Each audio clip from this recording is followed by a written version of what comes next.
सभी जुड़े हुए संभागियों से सादर जय जिनेंद्र।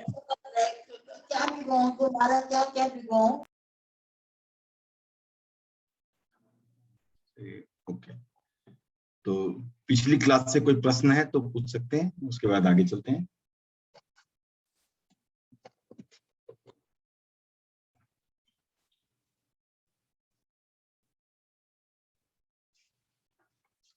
दिनेश जी जय जिनेंद्र, जैन साहब जय जिनेंद्र। जय जिनेंद्र सर।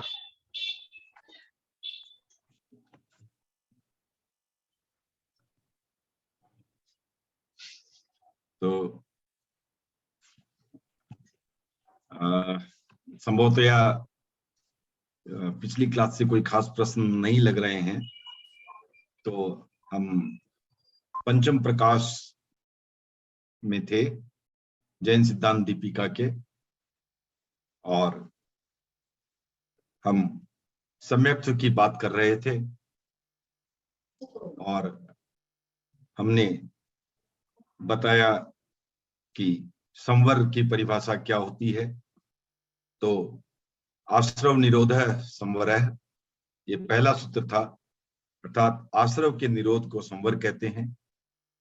और ये 5 प्रकार के हैं, उसकी हमने बात की थी, सम्यक्त्व, विरति, अप्रमाद, अकसाय और अयोग। फिर हमने 5 प्रकार के सम्यक्त्व की बात की थी, औपशमिक, छायिक, छायोपशमिक, सास्वादन और वेदक। ये 5 प्रकार के सम्यक्त्व की बात की थी। और हमने ये भी बताया था कि प्रत्येक जो सम्यक्त्व होता है वो 2-2 प्रकार का होता है। एक कहा जाता है निसर्गज और दूसरा निमित्तज। और इसका अर्थ हुआ निसर्गज अर्थात जो नैसर्गिक रूप में, जो स्वाभाविक रूप में अपने आप आता हो, जिसे जो गुरु के उपदेश इत्यादि के बिना हुआ हो, उसे कहते हैं निसर्गज। और जो गुरु के उपदेश इत्यादि के निमित्त से जो हुआ हो, उसे हम कहते हैं निमित्तज। तो इस तरह ये 2 प्रकार के सम्यक्त की बात की थी हम। तो इससे अगली पिछली क्लास में इसके बाद का पोर्शन हमने एक सूत्र छोड़ दिया था, और वो सूत्र आज लेते हैं। तो द्वैंच कर्णापेक्षमपि, तो ये दोनों सम्यक्त जो है वो करण से भी प्राप्त होते हैं। अब ये करण क्या होता है, इसे आज समझने का हम प्रयास करेंगे। तो परिणाम विशेषः करणम, तो आत्मा के परिणाम विशेष को करण कहते हैं। अब ये कौन से परिणाम, इसको और थोड़े डिटेल में जाते हैं। यथा प्रवर्त्य पूर्वानिवृत्ति भेदात त्रिधा, अर्थात ये जो करण है वो 3 प्रकार के होते हैं। कौन कौन से 3 प्रकार? यथा प्रवर्त्य अर्थात यथा प्रवृत्ति, अपूर्वा अर्थात अपूर्व करण, और अनिवृत्ति और अनिवृत्तिकरण। ये 3 प्रकार के भेद जो है वो करण के बताए गए। तो इसमें अब कैसे समझा जाए ये तीनों क्या क्या है। तो नाद्य अनंत संसार परिवर्ती प्राणी गिरि शरीर ग्राव घोलना न्यायेन आयुर्वर्जस सप्त कर्म स्थितो किंचिन न्यून अनेक कोटि कोटि सागरोपम मिता याम जातायाम येनाध्याय वसायेन द्रुभेद्य राग द्वेषात्मक ग्रंथि समीपम गच्छति स यथा प्रवर्ति करणम। अर्थात इसका क्या अर्थ हुआ कि अनादि अनंत सागर में भ्रमण करने वाले जो किस न्याय के अनुसार, गिरि सरित ग्राव घोलना न्याय, ये किसे कहते हैं ये समझें पहले। गिरि सरित ग्राव घोलना न्याय किसे कहते हैं। अब देखो, कोई अगर पर्वतीय नदी है तो उसकी जो चट्टानें होती है वो जल के आने जाने से, जल के पानी के आने जाने से उसमें क्या होता है कि वो जो चट्टाने होती है वो नुकीली न रह करके घिस घिस कर चिकनी हो जाती।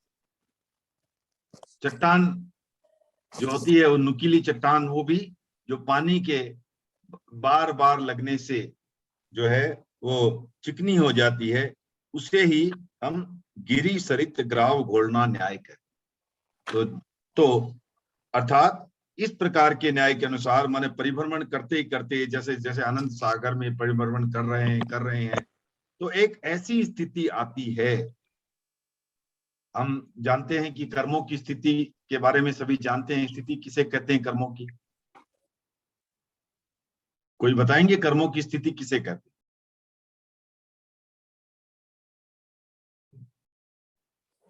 कौन जी? सर जय जी, वो यह स्थिति सत्ता या उदय, स्थिति किसे कहते हैं? जितने समय के लिए बंद हुआ हो उसे स्थिति कहते हैं। तो ठीक है ना? दोनों मिला के जितने समय के लिए स्थिति अर्थात जितने समय के लिए कर्मों का बंद हुआ है उसे स्थिति कहते हैं। अब एक समय ऐसा आता है जब आयुष्य कर्म को छोड़ करके बाकी सारे कर्मों की स्थिति, क्या लिखा है? किंचिन न्यून मीन्स कुछ कम, किससे? कोटा कोटि सागरोपम। तो एक कोटा कोटि सागर से, जहां से भी आवाज आ रही है प्लीज म्यूट कर ले। मैं तो जो जो कितने, इससे कम एक करोड़ सागर से कुछ कम, जब इतनी उन कर्मों की स्थिति रह जाए। कितनी? एक करोड़ सागर से कुछ कम। कौन से कर्मों की? 7 कर्मों की। कौन से कर्म को छोड़ करके?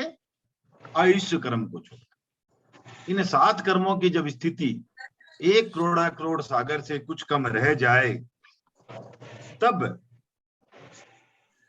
जीव जिस परिणाम से जो है इस दुर्भेद्य राग द्वेषात्मक जो ग्रंथि है उसके पास पहुंचता है, अभी तोड़ा नहीं है, उसके पास पहुंचता है जिस परिणाम से, उस परिणाम को कहते हैं यथा प्रवृत्तिकरण।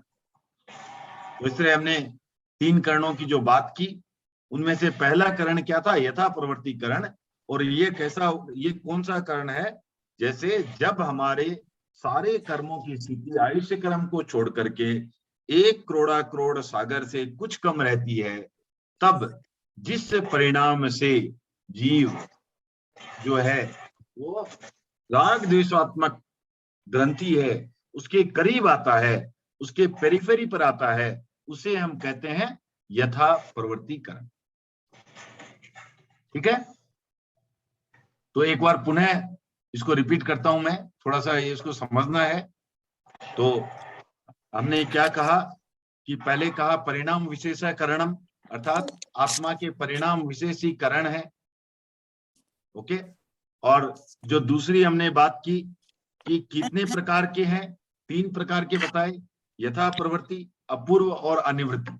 ये 3 प्रकार के करण हमने बताए। तो अब जो पहला करण था उसमें हमने क्या कहा कि जिस तरह पर्वत जो सरिता होती है, चट्टान की सरिता, चट्टानों के बीच में चट्टान जो होती है वो सरिता के पानी से, नदी के पानी से लगातार उसके टकराव होने से क्या होती है? वो चट्टान भी क्या हो जाती है? चिकनी हो जाती है। जो चट्टानें यूजुअली नुकीली होती है वो भी चिकनी हो जाती है। कैसे? उसी प्रकार परिभ्रमण करते करते चिकनी हो जाती है, मतलब कुछ कुछ अच्छापन आया उसमें, राइट, कुछ चिकनाहट आई। उस तरह से ही जीव के भी परिणाम ऐसे हो जाते हैं, जब ऐसे घूमते घूमते भावों के चक्कर लगाते लगाते जब ऐसी स्थिति हो जाती है कि हमारे 7 कर्म आयुष्य को छोड़ करके उनकी स्थिति एक करोड़ सागर से कुछ कम रहती है, उस समय जो है वो ऐसे परिणाम जिससे हम उस राग द्वेषात्मक ग्रंथि के करीब पहुंच जाएं, उसको तोड़ने के निकट आ जाएं, उस पर हम अटैक करने की पोजीशन में आ जाए, उन परिणामों को कहते हैं यथा प्रवृत्ति। ठीक तो है, ये एक करोड़ कौड़ी सागर कितना मैग्नीट्यूड हुआ ये मुझे मालूम था जैन साहब कि आप पूछेंगे, इसलिए मैंने इस पर एक स्लाइड बना के रखी है, तो मैं प्रेजेंट करता हूं। मेरे ख्याल से काफी लोगों को ये डाउट होगा कि 1 करोड़ सागर किसे कहते हैं।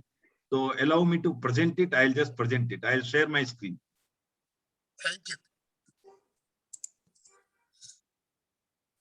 तो मैं पूरा कालमान बता देता हूं आप लोगों को, सबकी जानकारी में रहे। मेरी स्लाइड दिख रही है? हाँ जी। हाँ, तो शुरू करते हैं। पहला जो है मैंने शुरू किया है 1 मुहूर्त से, इससे भी कम का होता है लेकिन मैंने शुरू नहीं किया है, एक समय से शुरू नहीं किया है, मैंने 1 मुहूर्त से शुरू किया। 1 मुहूर्त हो गया 48 मिनट, 30 मुहूर्त हो गए 1 दिन रात,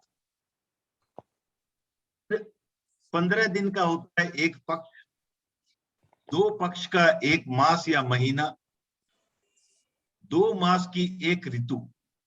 1 ऋतु कितने कहे जाते हैं? 2 महीने की 1 ऋतु। इस तरह से साल में 6 ऋतुएं आती है हमारे हिसाब से।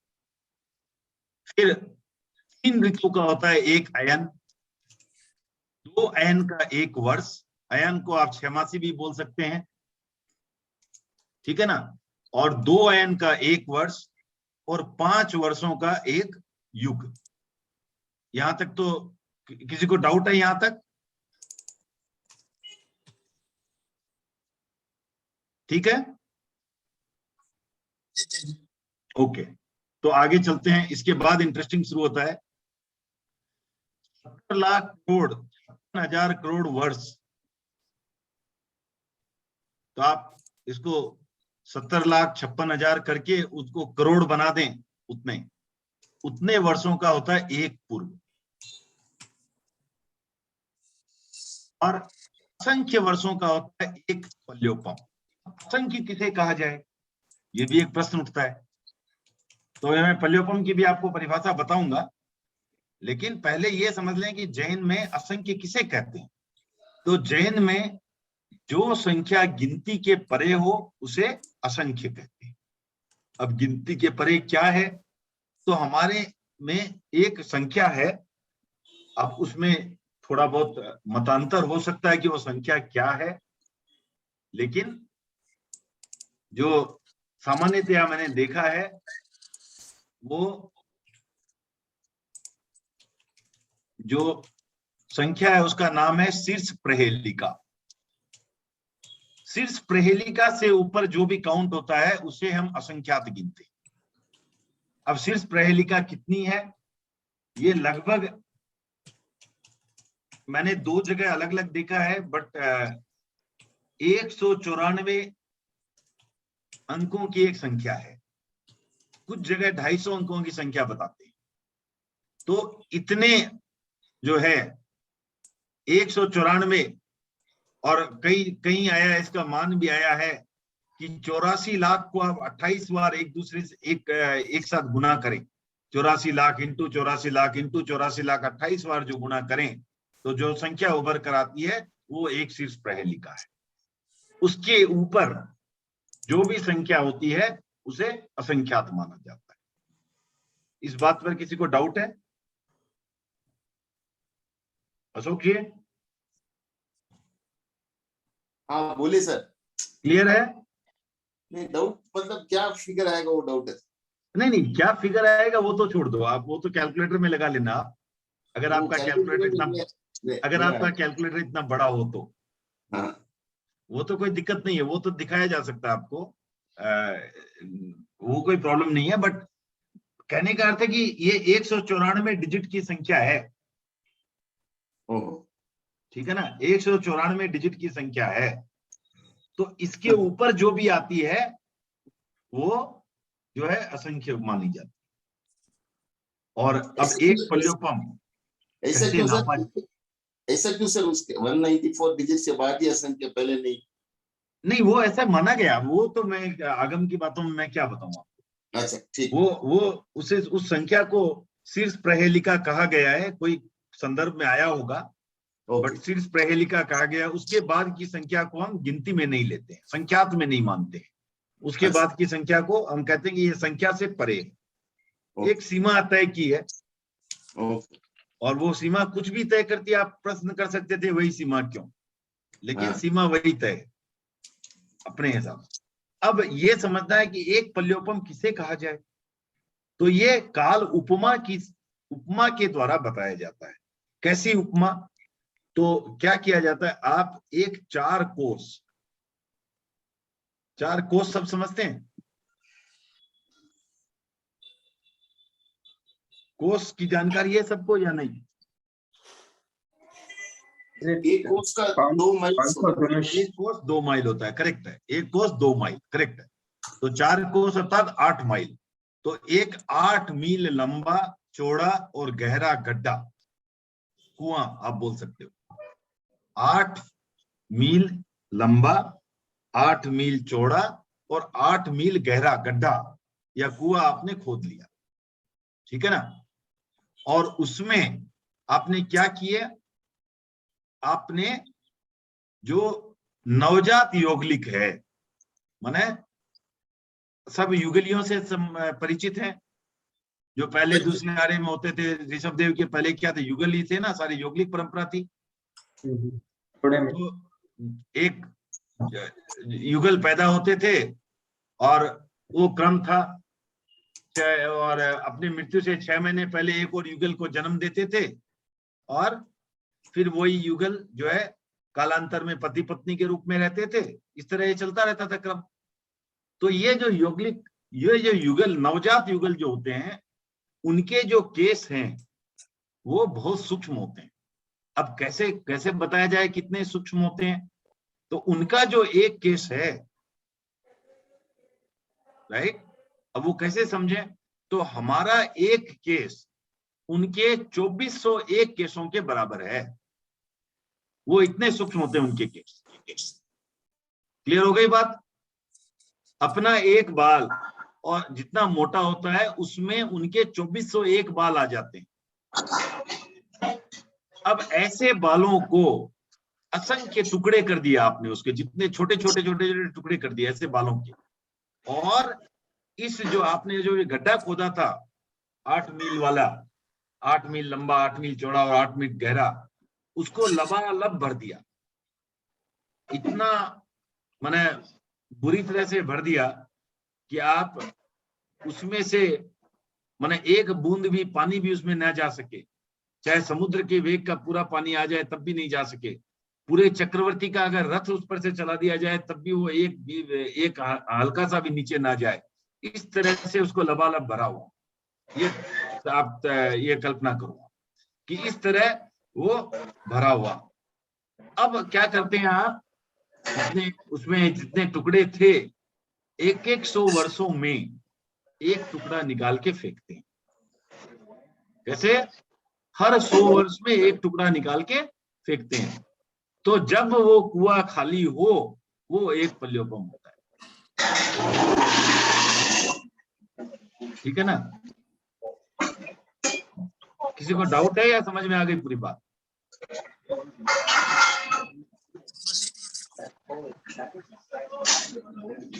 समझ में आ गई या डाउट है?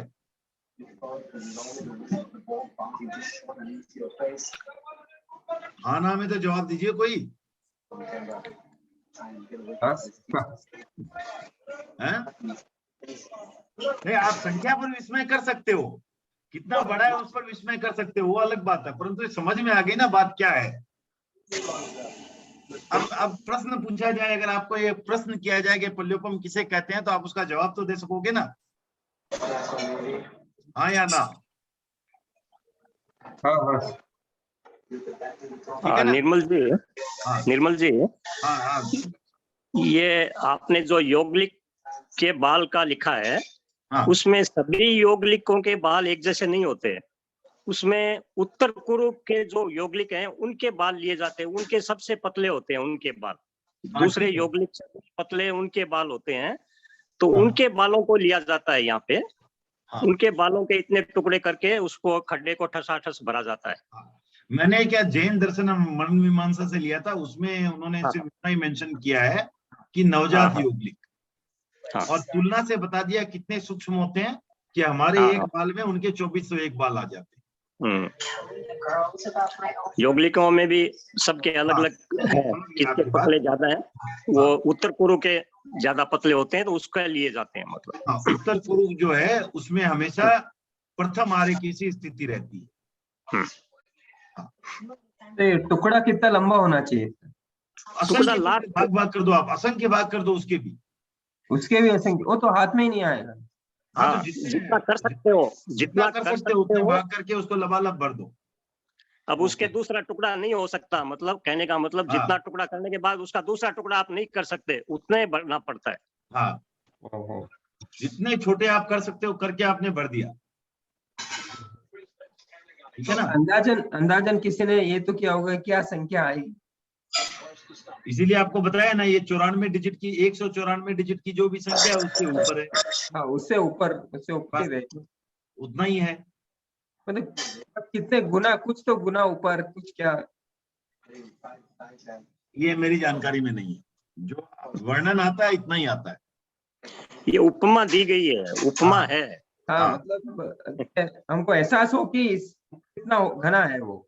हाँ, नहीं वही आप बोल रहा हूँ ना कि कल्पना तो नहीं अब कर सकते। वही एहसास हमारे हिसाब से तो एहसास ये है कि हम तो हमारी कल्पना से कितना 194 डिजिट, अगर किसी को 10,000 वर्ष ही बोले तो बहुत ज्यादा है, तो हाँ। 194 डिजिट 10,000 आ जाता है 5 डिजिट में, लाख आ जाते हैं 6 डिजिट में, आप 10 लाख आ गया 7 डिजिट में, करोड़ आ गया 8 डिजिट में, यहाँ 194 डिजिट के बाद है, उसके ऊपर हाँ। कितना भी रहे क्या फर्क पड़ता है, सही है। ठीक है ना। हाँ, 140 शून्य लगते हैं उसके, ये शीर्ष परेलिका में 54 अक्षरों के आगे हाँ, 140 बिंदु exact, लगते हैं। करेक्ट। 54 तो संख्याएं है, उसके बाद 140 शून्य है, ओहो। वो इसीलिए आपको बताया ना 194 डिजिट की 194 संख्या है शीर्ष परेलिका, और ये उसके ऊपर है, वहां तक रहता है ना, तो उसको हम संख्यात गिनते हैं, हाँ। और उसके ऊपर जो आ गया उसको हम असंख्य मानते हैं। उसके ऊपर भी बहुत ज्यादा, मतलब हाँ। ये नहीं कि इसके ऊपर 1, 2 या 1000, 1 लाख ठीक है, जैसा, वो भी नहीं, हाँ, बहुत but ज्यादा, कल्पना से परे। वही हमारी कल्पना से परे है। हाँ, हाँ सर, भरत। हाँ। इसमें उत्तराध्ययन में बहुत अच्छे से दिया था, जैसे 84 lakh years multiplied by 84 lakh years, वो वही होता बोला है 28 टाइम्स, वो मैंने बताया 84 हाँ। Lakh into 84 lakh 28 times. नहीं, उसमें थोड़ा डिफरेंट है, ठीक है, वो उसमें डिटेल में नहीं जाऊंगा, पर पूर्व हो उसमें जाता जैसे है, 84 इंटू 84 इक्वल टू पूर्व हो गया, एक पूर्व है, 84 लाख पूर्वांग। उनका 84 लाख, वो पूर्वांग एक हो गया, पूर्व हो जाता है। वो एक उसमें पूर्व हो गया, लेकिन 84 लाख इंटू 84 लाख अगर आप 28 बार करोगे तो शीर्ष परेलिका हो जाएगी। तो उसमें जैसे दिया है 84 लाख ईयर्स इंटू 84 लाख एक पूर्वांग होता है, ऐसे 84 लाख पूर्वांग होता है एक पूर्व, फिर ऐसे 84 लाख पूर्व होते हैं एक त्रुटित, फिर ऐसे 84 लाख त्रुटित होता है एक त्रुटितांग, ऐसे करते करते हाँ, वो भी 28 नेम्स आते हैं। हाँ, तो हाँ, ठीक है। ये उसमें क्या 18 लाइन आइटम्स दे गए ना, वो उसको समझते समझते मतलब पता चल जाता है कि वो कितना बड़ा है। नहीं, वो तो ऐसे ही बता रहा हूँ, इसीलिए वहीं से आया ना, 84 लाख को हाँ आपस में 28 बार गुणा करो तो वो संख्यात ही रहता है तब तक। हाँ, वो ऐसे ही सर। और वो शीर्ष परेलिका हो गई, वो शीर्ष परेलिका हो गई, इसके ऊपर है। 194 डिजिट्स भी समझना मुश्किल हो जाता है, पर जिस हिसाब से उन्होंने लिख के दिए एक एक लाइन, वो हाँ, बहुत लंबा पीरियड है, वो एक एक वर्ड सुनते सुनते आज पूर्वांग डाइजेस्ट करना मुश्किल हो जाता है कि भगवान ऋषभ की आयु थी 84 लाख पूर्व, वो इतना लंबे जिए थे, वो डाइजेस्ट करना मुश्किल हो जाता है। उसके बाद में त्रुटित आता है, त्रुटितांग आता है, ये वो करके लास्ट में आता है शीश पहले का, और उसके बाद में असंख्य काल आता है, वो तो डाइजेस्ट करना बहुत मुश्किल हो जाता है वो। हाँ ना, ठीक है, ठीक है, चलो आगे चलते हैं। तो ये और 10 करोड़ पल्योपम का हुआ एक सागर, तो हम तो बात कर रहे थे कितना, 1 करोड़ सागर की। करोड़ क्या हुआ, crore into crore, 1 crore into 1 crore is 1 crore. तो ये 10 करोड़ पल्योपम का हुआ एक सागर। तो इतना जब पीरियड रहता है कर्मों का हमारा स्थिति उससे थोड़ी सी कम, तब ये स्थिति बनती है जो हमारे यथा प्रवृत्तिकरण की हमने जो बात, क्लियर हो गई बात।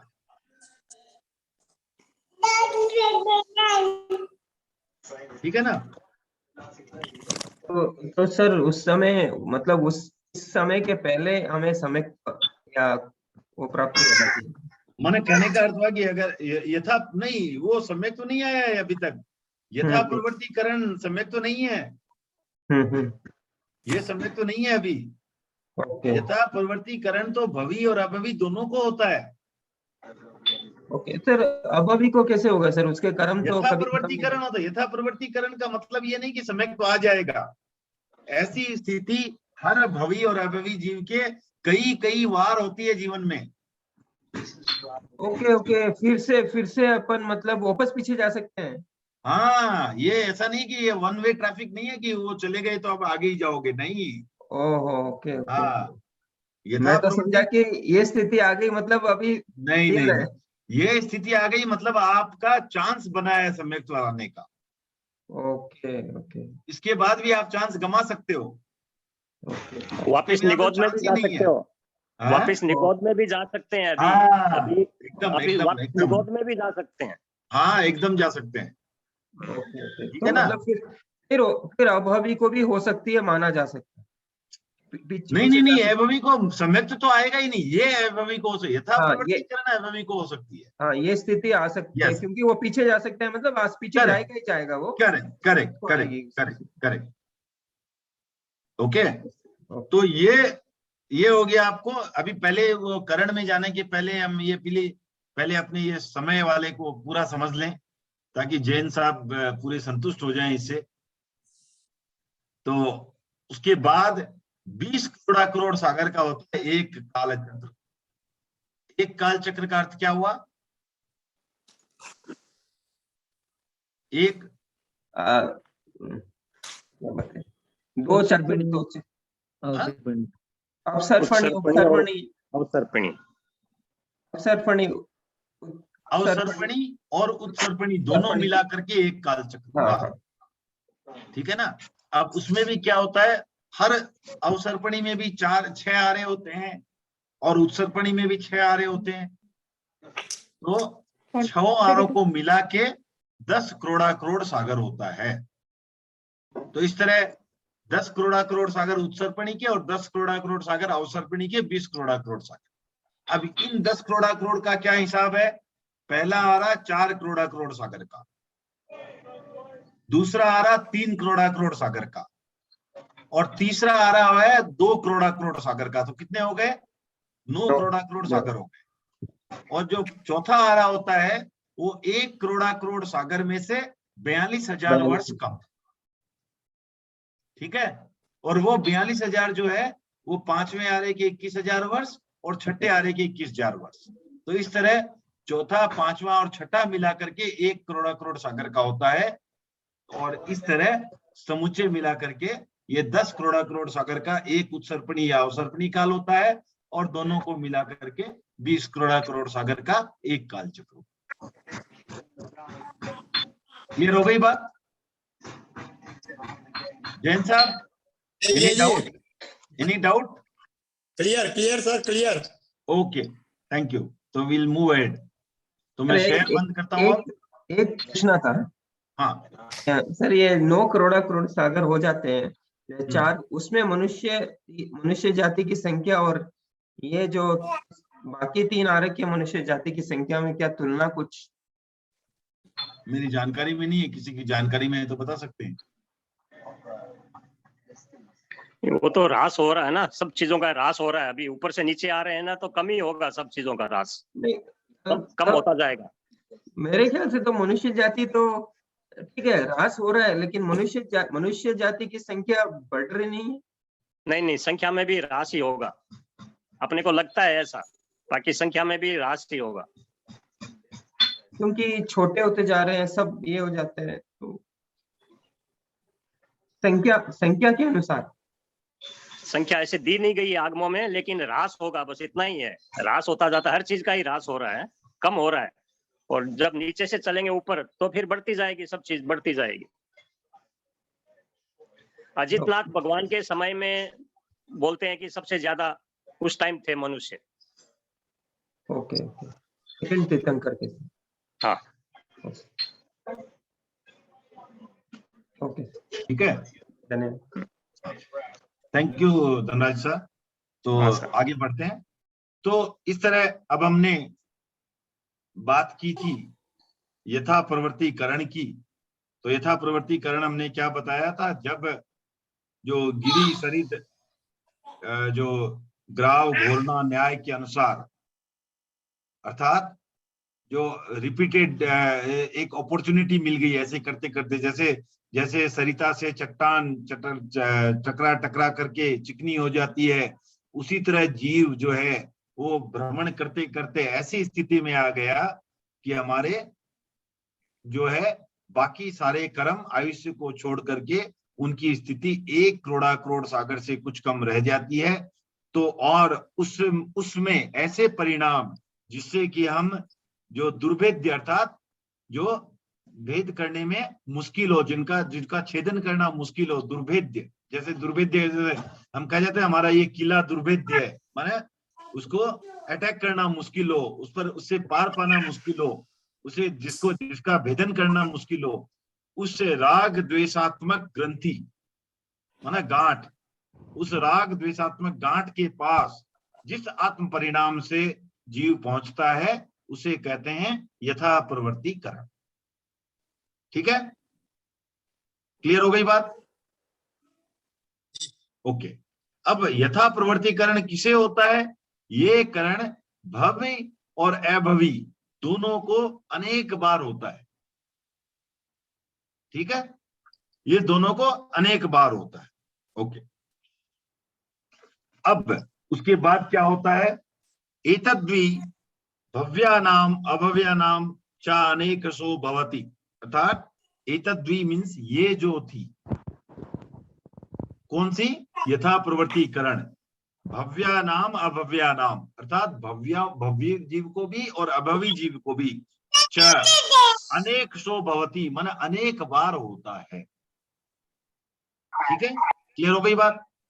उसके बाद जो आता है, ये ना प्राप्त पूर्वाध्याय वशयन ग्रंथि वेदनाय उद्युक्ते सो अपूर्व करणम। अब इसके बाद जो होता है उसे कहा जाता है अपूर्व करण। माने ऐसा, जैसे क्या होता है, जिस पूर्व अप्राप्त परिणाम से, जो पूर्व में उसके परिणाम ऐसे कभी नहीं आए हो, कभी सम्यक तो नहीं आए, तो इस तरह परिणाम कभी नहीं आए थे, जो पूर्व में इस तरह के परिणाम नहीं आए हो, उससे जो राग द्वेषात्मक ग्रंथि को तोड़ने की चेष्टा करता है उसे हम अपूर्व करण। ठीक है ना, जैसे पूर्व में कभी तोड़ा ही नहीं था तो ऐसा प्रयास तो हुआ ही नहीं है, कभी ऐसे परिणाम कभी हुए नहीं, तो ऐसे परिणाम जिससे हम उसे तोड़ने की चेष्टा करते हैं उसे कहा जाता है अपूर्व करण। ओके, अब क्या होता है उसके बाद? भिन्ने ग्रंथो येनाध्यावसायन उदयमानाय मिथ्यात्व स्थिर मुहूर्त में उपरितनिम चांद मुहूर्त परिणामावरुद्ध्य तद्दलिकानां प्रदेश वेद्या भाव क्रियते सो अनिवृत्ति क्रियम। तो इसका अर्थ क्या हुआ कि इससे क्या होगा? अपूर्व कर्म के द्वारा अब ग्रंथि का भेद होने पर, कौन सी ग्रंथि का? राग द्वेषात्मक ग्रंथि का। इसका भेद होने पर क्या होगा? तो जिस परिणाम से उदय में आने वाले अंतर्मुहूर्त स्थित वाले मिथ्यात्व को खपाकर, ठीक है, खपाकर माना उसका क्षय कर, और उसके बाद अंतर्मुहूर्त तक उदय में आने वाले मिथ्यात्व को दबाकर, अर्थात उसका उपशम करके, जो उन दलिकों के अनुभव का निरोध किया जाता है, तो उसको अनिवृत्तिकरण कहते हैं। तो उसमें क्या हुआ कि प्रदेशोदय में भी नहीं है, जो मिथ्यात्व के दलित थे वो प्रदेशोदय में भी नहीं। यहाँ एक टर्म का इस्तेमाल हुआ है, दलिक। कोई बताएंगे दलिक किसे कहते हैं? जो कर्म मतलब निकाचित नहीं होते हैं वो होते नहीं। निकाचित, और एक और टर्म होता है चलो ये होमवर्क है, नेक्स्ट टाइम बताना। ओके। ठीक है ना? हाँ, तो अभी दलित की परिभाषा ऐसे ही है जिसमें उद्वर्तन, अपवर्तन, राइट, संक्रमण और उदीर्णा, ये चारों संभव है, उसे कहते हैं दलित। ओके। और निकाचित में चारों में से कुछ भी संभव नहीं है। इनके बीच में भी एक आता है, वो आपका होमवर्क पता करना। ठीक है, ओके। तो और जो मिथ्यात्व दलितों के प्रदेश वेदन का अभाव होता है, तो इसमें क्या होगा, कुछ का वेदन हो गया और सर कुछ एक का निवृत्ति, एक हाँ, निवृत्ति। हाँ, और कुछ का जो है वो पूर्ण उपशम होता है। जिसका पूर्ण उपशम होता है उसको कहते हैं अंतरकरण। तो ये आप फिर से पुनः एक बार पढ़ेंगे तो आप बार बार पढ़ेंगे तो इसको समझ में आ जाएगी, कोई विशेष ये बात नहीं है, लेकिन समझ में आने के लिए आपको इसको बार बार थोड़ा पढ़ना पड़ेगा। ओके। तो तद वेद्या भावाश्चंतर करणम, तो ये हो गया अंतरकरण। उसके बाद तत् प्रथमे क्षणे अंतर्मुहूर्त औपशमिक सम्यक्तम भवति। तो अब इसमें क्या होता है कि उस अंतरकरण के पहले क्षण में क्या है, सिर्फ उपशम है। करेक्ट है? अंतरकरण में तो उपशम ही है ना, प्रदेश में भी नहीं है, उपशम है। तो इसमें जो होता है, इस पहले समय में, पहले क्षण में ये यहां पर औपशमिक सम्यक्त्व की प्राप्ति हो। उसके तो ये हो गया आपको औपशमिक सम्यक्त्व की प्राप्ति। और कुछ कश्चित पुनः अपूर्व कारणेन मिथ्यात्वस्य पुत्रंजय कृत्वा शुद्ध पुंज पुद्गलान वेदयन प्रथमतः एवं छायोपशमिक सम्यक्तम लभ्यते। अब इसमें क्या होता है, कोई जीव जो है औपशमिक सम्यक्त्व को प्राप्त किए बिना ही, मानो उपशम किए बिना ही जो है अपूर्व करण से मिथ्यात्व दलिकों के जो है 3 पुंज बनाता है। कौन कौन से 3 भाग करता है? पुंज मीन्स कैसे 3 भाग करता है। कौन कौन से 3 भाग? एक शुद्ध, एक अर्ध शुद्ध और तीसरा अशुद्ध। इस तरह 3 भाग करता है मिथ्यात्व के दलितों का। और ये तीन क्या हुए? जो शुद्ध है जिनका क्षय हो गया, और ये अनुभव इस तरह का जो स्थिति है उससे क्या होगा, फिर कौन से सम्यक की प्राप्ति होगी? यहाँ मिश्रण भी है। जो अशुद्ध है वो आगे में रह गए, जो अभी नहीं है, औपशमिक सम्यक्त्व को प्राप्त कर लेता है। और कश्चिन मिथ्यात्वम निर्मूलम क्षपयित्वा क्षायिकम प्राप्नोति। और कुछ क्या क्या होता है जिसके ये अर्ध शुद्ध और अशुद्ध पुंज रहते ही नहीं है, पूरा का पूरा समाप्त, तो उसको क्षायिक सम्यक्त्व की प्राप्ति हो। तो इस तरह ये तीनों सम्यक्त्व की जो प्राप्ति जो है, इस तरह ये करण से होती है, ये हमें यहाँ पर बताया गया। इसको आप पुनः पढ़ें, कोई डाउट होता है तो मुझे व्हाट्सएप भी कर सकते हैं, फिर से इसकी चर्चा कर सकते हैं, क्योंकि ये थोड़ा कॉम्प्लेक्स टॉपिक है, तो इतना एक बार में समझ में आएगा ऐसा नहीं लग रहा। हाँ दिनेश जी, क्या प्रश्न पूछें?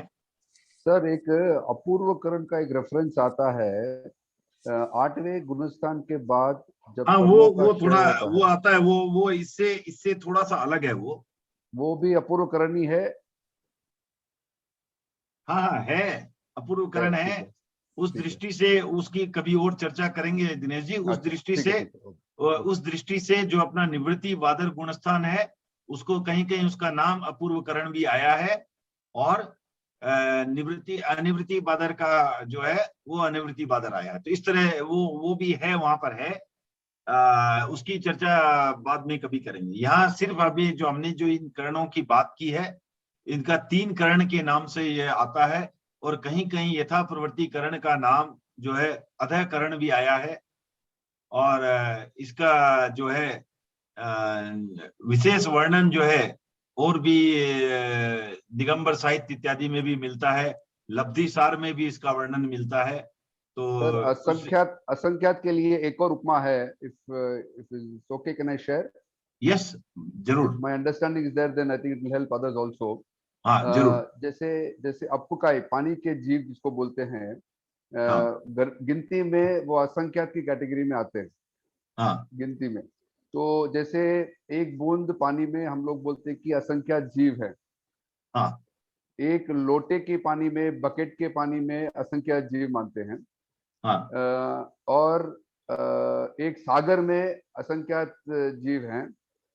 जैसे हाँ। हमारा सागर है, तो जो मेरू पर्वत है, मेरू पर्वत से आगे जितने भी हम सागर गिनते हैं, हम टोटल सागर असंख्यात सागर मानते हैं। और सारे असंख्यात सागर को मिला के जितने पानी के जीव हैं वो भी असंख्यात के कैटेगरी में ही आते हैं। तो हाँ। ये भी एक उपमा है असंख्यात को समझने के लिए कि असंख्यात कितना बड़ा है। हाँ। हाँ ठीक है।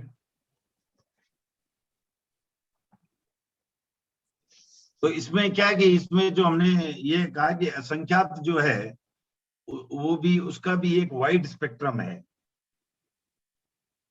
एक बूंद में भी असंख्यात है, राइट।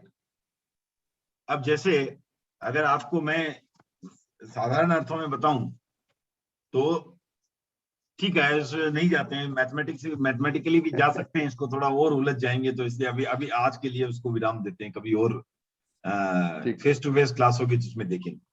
ओके। तो इसके बाद के जो थे, हमने थोड़े जो सूत्र हैं वो सिंपल हैं, वो हमने लास्ट टाइम भी किए थे, जस्ट एक पुनरावृत्ति हो जाए। सावध्य वृत्ति प्रत्याख्यानम विरति, अर्थात सावध्य वृत्ति के प्रत्याख्यान को विरति कहते हैं। इसकी डिटेल में व्याख्या हमने लास्ट टाइम कर ली थी, तो स्किप करके आगे चलते हैं। संयमोत्साहो अप्रमाद, तो संयम में होने वाले उत्साह को अप्रमाद संवर कहते हैं। अयम सप्त गुणस्थानादारभ्य, अर्थात अप्रमाद संवर जो है वो 7वें गुणस्थान से शुरू हो जाता है और कहां तक रहता है? 14वें गुणस्थान तक रहता है। फिर क्रोधाद्य भावो अकसाय, क्रोध आदि के अभाव को अकसाय कहते हैं। तो आज मान लो पवन जी, आपको मैं क्रुद्ध होकर के कुछ कह रहा हूं, आप पर बहुत क्रोध दर्शा रहा हूं, क्या वह क्रोध कसाय है? वह योग है सर, योग जो मुझे वो योग दिखता है, है। बहुत अच्छी बात है, वो योग है। तो फिर क्रोध कसाय क्या हुआ? जब आपने भाव में आया पहले, उसको करने आत्मा के ऐसे परिणाम, आत्मा के परिणाम, ऐसे परिणाम जिनसे कि क्रोध उत्पन्न हो, उन परिणामों को, उन आत्मा के अध्यवसायों को हम कसाय कहते, ठीक है ना। तो कसाय जो है परिलक्षित होने वाला, सामने दिखने वाला कसाय जो है, वो कसाय नहीं, वो योग है। योग। कौन सा? शुभ योग है या अशुभ योग है? अशुभ योग। अशुभ योग। क्यों? अशुभ शायद, तो अशुभ नहीं, आपको टेक्निकली बताना पड़ेगा, ऐसा नहीं चलेगा। अशुभ योग क्यों है वो? योग आश्रम और कर्मों का, अशुभ कर्मों का बंद होता है। हाँ? नहीं, वो तो बाद की बात है, वो बाद की बात है। पहले अशुभ योग क्यों है वो? उसमें मोहनीय कर्म का उदय है। एग्जैक्टली, क्योंकि आप कसाय है। कसाय क्यों हुआ? मोहनीय कर्म के उदय से। Very good Bharat ji. तो मोहनीय कर्म के उदय से कसाय हुआ। और शुभ योग और अशुभ योग में इतना ही फर्क है। हाँ। स्वामी जी ने क्या कहा था? उजड़ा न मेला जोग, मोह कर्म संजोग वियोग। एकमात्र वही है, जहां मोह कर्म का संयोग जुड़ गया वो अशुभ कर्म मिला, और जहां मोह कर्म का संयोग नहीं जुड़ा वो उजड़ा, शुभ योग। तो शुभ योग और अशुभ योग में फर्क इतना ही है, जहां मोहनीय कर्म का उदय जुड़ गया वो अशुभ योग, और जहां मोहनीय कर्म का योग उदय नहीं जुड़ा वो शुभ योग। ठीक है ना? क्लियर हो गई बात? हाँ। ओके। तो इसलिए टेक्निकली भी हमें हमेशा क्लियर रहना है, क्यों ये शुभ योग है, क्यों अशुभ योग है। क्लियर रहना इस बात पर। ओके, तो ये हो गया कषाय। फिर प्रकंपो अयोग, अर्थात जो अप्रकंप, प्रकंप मीन्स कोई भी वाइब्रेशन, हिलना डुलना, हिलन डुलन, इस तरह को कोई भी पूर्ण अडोल जो अवस्था होती है उसे कहते हैं हम अयोग। तो ये हमने लास्ट टाइम इसको कवर किया था, क्योंकि लास्ट टाइम हमने करण वाले को बीच में छोड़ करके, कॉम्प्लेक्स था बोल करके छोड़ करके इनको कवर किया।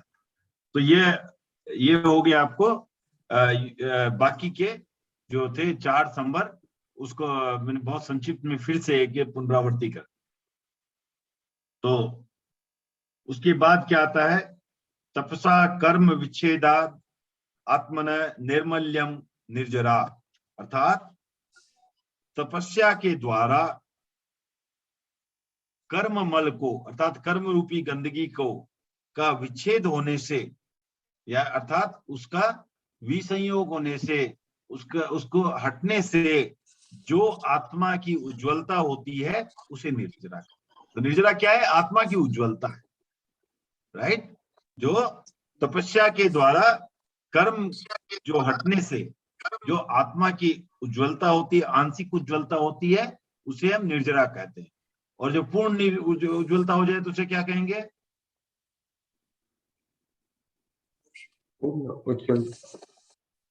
मोक्ष हो जाएगा जी।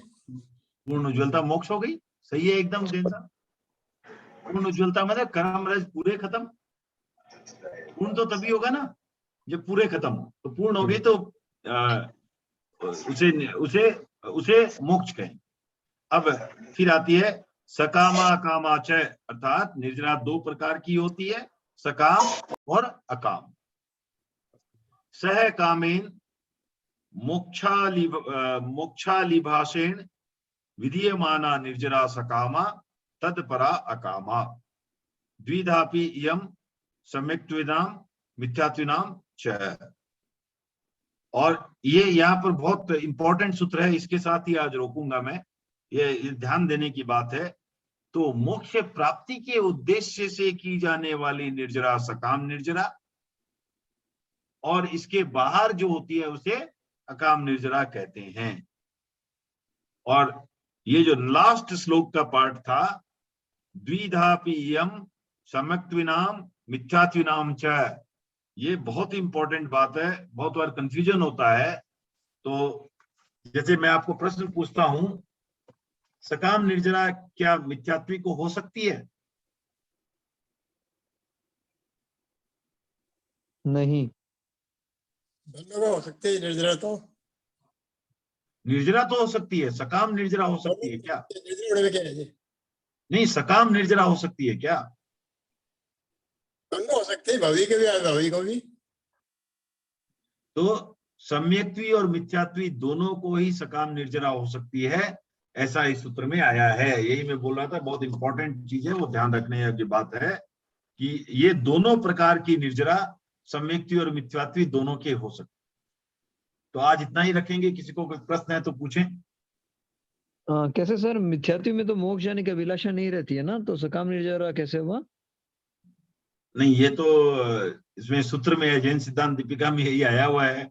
इसका ज्यादा विशद वर्णन तो फिर आगे और कुछ बात बताकर ही किया जा सकता है। इस बात पर तो सिर्फ चर्चा नहीं हो सकती ना, उसके उदाहरण खोजने पड़ेंगे, उसके कुछ रीजन देखने पड़ेंगे। उसके लिए तो भिक्षु स्वामी की एक पुस्तक भी है, मिथ्यात्वी का आध्यात्मिक विकास।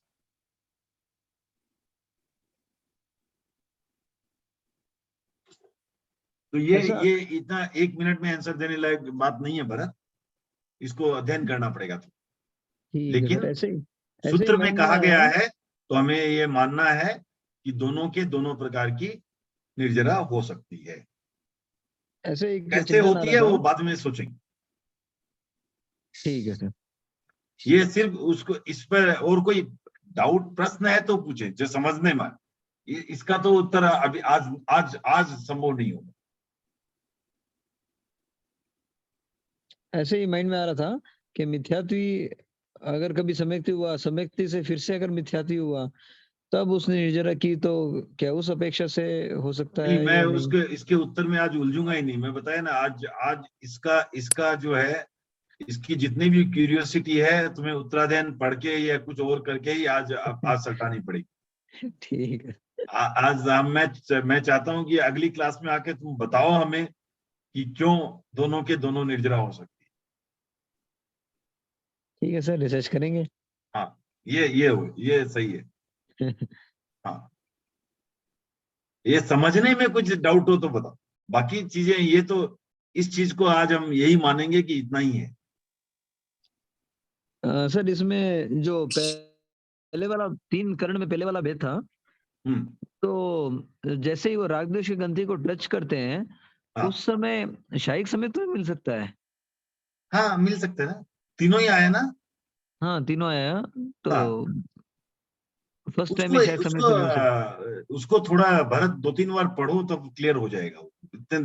इतना नहीं है, वो जूम पर बताने में थोड़ा सा क्या कि वो मुश्किल होती है, बट उसको पढ़ोगे तो जैन सिद्धांत दीपिका में 5वें प्रकाश में है, और उसके और भी वर्णन मिल जाएंगे। इसको अगर दिगंबर साहित्य में जाओगे तो करण लब्धि बोल के एक शब्द आता है, 5 लब्धियां बताई गई है, जिसमें करण लब्धि बोल के एक शब्द आता है। करण लब्धि का भी डिटेल पढ़ोगे तो ये चीज समझ में आएगी। उसमें और भी डिटेल में बताया गया है कि किस तरह ये आता है। ठीक है ना? ठीक है सर, थैंक यू सर। हाँ। और कोई प्रश्न किसी को? ऐसे एक क्वेश्चन सर, सकाम निर्जरा एहसास कैसे रखे कि ये सकाम मतलब आध्यात्मिक वो चेतना कैसे जागे? नहीं, वही मैं बताया ना कि बहुत सिंपल सा चीज है कन्वर्ट करना। अभी जैसे अगर मैं पवन जी क्लास अटेंड कर रहे हैं, क्यों कर रहे हैं? हाँ, वो एक तो है कि भाई मुझे समझना है, ज्ञान को जानना है आत्म कल्याण के लिए, तो सकाम निर्जरा हो गई। एक है, अरे यहाँ 12 लोग हैं, वो सबके सब सोचेंगे पवन जी कितना अच्छा जानते हैं, या पवन जी कितने डेडिकेटेड हैं। अगर ये मन में आ गया, काम निर्जरा हो गई। बहुत साधारण है ना, सिंपल सी बात है कि आप क्या सोच रहे हो। बाकी लोग फिर भी सोच सकते हैं कि पवन जी डेडिकेटेड है, डज नॉट मैटर। मैं क्या सोच रहा हूं? अगर मैं सोच रहा हूं कि मैं पढ़ के आपको बता रहा हूं, अरे सब बोलेंगे निर्मल जी कितना अच्छा बता रहे हैं, हो गई मेरी काम निर्जरा, खत्म। पानी गिरा दिया मैंने अपने सारे चीजों पर।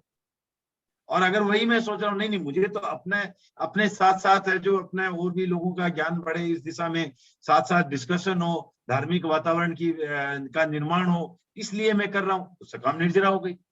तो सकाम अकाम में तो कन्वर्ट करना बहुत अपने हाथ में, अपने एटीट्यूड पर डिपेंड करता है। अपने इंटेंशंस को अपने कंट्रोल में रखो। और हम लोग क्या, मैंने बताया था, जैसे कहाँ से हम लोग, राजस्थान से हैं। राजस्थान के कौन है? बाणीय है। बाणियों का क्या काम होता है? नुकसान का सौदा करना ही नहीं, नुकसान का सौदा नहीं करना। तो इसको अकाम निर्जरा में कन्वर्ट ही नहीं करना। अब जैसे कई बार होता है, हम एग्जाम देते हैं क्योंकि मुझे वहां प्राइज मिलेगा, हो गई अकाम निर्जरा। बहुत सिंपल है अकाम निर्जरा में कन्वर्ट करना तो। लेकिन फोकस रखना कि नहीं अपना वो सब उद्देश्य नहीं है, चाहे कितने भी मार्क्स आए कोई प्रॉब्लम नहीं है। हमारा उद्देश्य हमें सीखना है, हमें ज्ञान अर्जन करना है, हमारी दृष्टि सुधारनी है।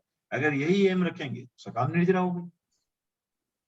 यानी मेरा कहना है कि हर प्रवृत्ति जो हम करते हैं उसमें एहसास रखे तो ये हो सकता बट है। ये क्या होता है ना, हर प्रवृत्ति वगैरह क्या होती है ना, कि ये तो आपको आप जब तक उसको भिन्न भिन्न रूप में देख रहे हैं तब तक लग रहा है। एक बार आपके सोचने का वो नजरिया अगर वो हो जाए, अगर सोचने का नजरिया ही चेंज हो जाए, तो आपको हर जगह वही नजर आएगा, फिर आपको वो समस्या नहीं आएगी। ये तब आती है ना जब हमारा अलग अलग नजरिया रहता है, तब हमें हर चीज अलग अलग दिखाई देती है। और सामयिक के समय भी हमें जो सोचना है, अब सामयिक भी मैंने की, और क्योंकि टीपीएफ के वो व्हाट्सएप पर लिखना है, मेरे परिवार से 4 सामयिक हुई, गया अकाम निर्जरा। मैं ये नहीं कहता कि रिपोर्टिंग करना खराब है, परंतु अगर मुझे ये भाव आ गए हाँ, भाव भाव। चलो मेरी फैमिली वहां सबसे ऊपर दिखनी चाहिए, ये होना चाहिए, तो हो गया गया। नहीं तो वो तो होगा कि एक आध बार किया और वो रिपोर्ट कर दिया वो। नहीं ऐसा नहीं है, होता है ना, हाँ ऐसा हो सकता है। देखिए वही मैं बोल रहा हूं ना कि वो बहुत आसान है। अगर आज आज मान लो कि आज मुझे ऐसा भी लोभ हो जाए कि ऐसा भी हो गया कि भाई महाराज के सामने हर पूरे चातुर्मास में मैं अगर समाहित करूंगा तो महाराज मेरा नाम लेंगे। हाँ, अरे वो भी पवन जी तो रोज आता, और मैं सिर्फ इसलिए जाता हूँ कि पवन जी तो रोज आता, सुनना है मैंने, तो ये काम तीसरा हो गई। मैं अपना एक घटना बताता हूँ अपनी। जरूर सर। आज से 40 साल से ऊपर पहले मैंने एक 28 की थी। तो उस वक्त मैं महाराज के जाता था तो वहां सबका सम्मान होता था, पुस्तकें देते थे गिफ्ट में वो सब। तो मैं बोला यार अपने को भी मिलेगी, अपन भी करते हैं 28। तो उस टाइम इतना नॉलेज नहीं था, तो 28 किया और वहां सम्मान भी किया, पुस्तकें भी मिली। तो मैं तो बस वही सोच के कर लिया उस टाइम, तो मेरा तो हो गया कल्याण। गई मेरी 28 तो पानी में। तो ऐसा होता है, कभी कभी नई जानकारी में भी हो जाता है, देखा देखी भी हो जाता है। तो पानी में तो नहीं गई, हमने हीरा है जो शीशे के मॉल में बेच दिया, हीरा है कांच के मॉल में बेच दिया, सका मकाम का वही फर्क है। हीरा है हीरे के मोल से बेचना है, कांच के मोल से नहीं बेचना है, हमें तो इतना ही ध्यान रखना। तो ये तो बहुत आसान है, ये समझने में। और हर जगह एक ही बात है, आप कोई भी धार्मिक कोई भी शुभ योग ले लो, शुभ प्रवृत्ति ले लो, कोई भी शुभ प्रवृत्ति हमें अगर एक ही आकांक्षा से है, ठीक है। चलिए तो आज इतना ही रखते हैं सर। दूसरा तीसरा भेद क्या बोले थे? पहले भेद में तो राग देश के पास में आते हैं, दूसरे तीसरे भेद में जस्ट समरी। वो उसको कट करने का प्रयास किया, तीसरे में कट गया, वो कट गया ना, फिर सम्यक्त की प्राप्ति हो गई और 3 प्रकार के सम्यक्त की बात हो गई। अच्छा, वो 3 में सम्यक्त तीसरे करण में था, पहले में नहीं था। पहले में तो वापस भी लौट सकता है ना, सम्यक्त तो हो ही ना, दूसरा क्रॉस किया तो सम्यक्त होना है। पहले में तो सम्यक्त की जरूरत ही नहीं है ना, सम्यक्त से वापस ही लौट सकता है वो। पहले स्टेज में पास में आता है, सेकंड में फाइट करता है, थर्ड में जाता है। हाँ ठीक है, वो सेकंड में ही, अभी सेकंड में ही वो कट कर देता है, उसके बाद क्रॉस कर लेता है। मेरे ख्याल से क्रॉस करने वाला स्टेज हो गया थर्ड, या थर्ड का भी पूरा शायद हमने बात भी नहीं की। तो एक बार फिर से नेक्स्ट क्लास में इसको रिपीट कर लेंगे। ठीक है सर, ठीक है ना। एक बार फिर से मैं देखता हूँ, हो सका तो स्लाइड बना करके थोड़े और डिटेल देने की कोशिश करता हूँ और जगह से भी। ठीक है, ठीक है sir, thank you sir. Okay, सबका बहुत बहुत आभार। इसके आज की यही रखते हैं। Thank you everyone. Thank you sir. Thank you. कृतज्ञोस्मि। कृतज्ञ सर।